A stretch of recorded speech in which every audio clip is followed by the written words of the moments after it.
แค่นี้ประชาชนน่าจะเข้าใจนะผมว่าถ้าชี้แจงแบบนี้นะแต่ถ้าเอาชี้แจงว่าอย่างนี้แสดงว่ามันเข้ามามีอำนาจผมเห็นพูดแต่อำนาจกันอย่างเดียวไม่เห็นพูดว่าจะทำอะไรกันเลยที่เถียงกันอยู่ในทั้งหมดเนี่ยแล้วถ้าขยายเรื่องนี้ไปเรื่อยๆเรื่อยๆสรุปว่าประเทศไทยกลับมาที่เดิมคือการเลือกตั้ง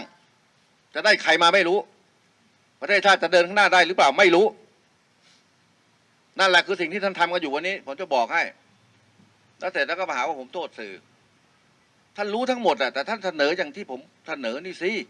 เนี่ยเขาเรียกว่าเสนอที่มันเป็นประโยชน์กับบ้านเมืองนะถ้าเกิดประเทศมันมีปัญหา